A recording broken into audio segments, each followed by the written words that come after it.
Pwede bang gumamit ng SCD Peeling Skin Lotion kahit na umiinom ka ng mga whitening supplements?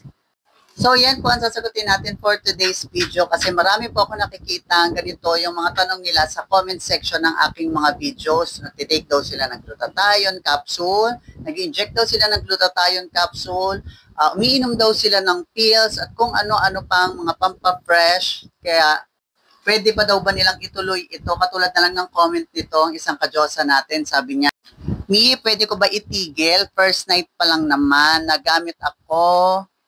Nag-take po kasi ako ng capsule. Tapos tinanong ko kung anong capsule ba yung tinutukoy niya. Akala ko naman tungkol sa health problem niya or yung, alam mo, yung mga medication talaga. Then sabi niya is Hikari and I think that is a mostly whitening product na capsule. Alam ninyo mga kadyosa, to be honest, and para lang din aware kayo ha, although yes, sagutin muna natin siya, pwede naman pong itigil kung ayaw nyo talaga siyang ituloy. Wala naman po magiging problema. May i-stop lang syempre yung epekto niya sa skin natin. Pero the answer din is yes, pwede naman din tayong mag-skincare pa rin sa face natin kahit na umiinom tayo ng glutathione, nagpapa-inject tayo ng glutathione, umiinom tayo ng mga collagen capsule, collagen drinks, or kahit umiinom ka pa ng pills o pilar.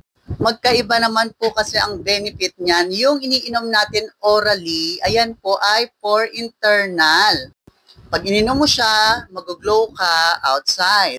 Pampa-fresh pa rin siya. Ito naman pong mga skincare natin is syempre, this is a external use.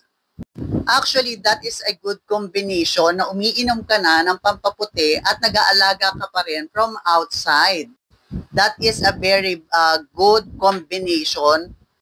Kung baga sa vitamin C, for example, nagtitake ka na ng vitamin C, tapos nag-a-apply ka pa ng mga vitamin C na lotion, talaga naman, mas magiging mabilis yung process ng pagputi at pag-glow ng balat natin. Kasi ako honestly, umiinom din naman ako ng pills, pero tinutuloy ko pa rin naman ito kasi this is for my skin externally.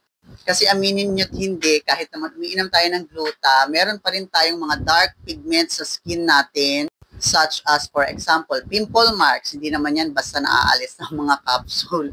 Nako, let's be honest. So ayan, to make this video short, kahit po umiinom tayo ng mga whitening capsule or supplements, pwede pa rin tayong mag-apply ng mga external whitening products katulad ni SCD Peeling Skin Lotion. And yes, hindi naman po yan magko-conflict. So yun lang and have a great day po. Bye-bye.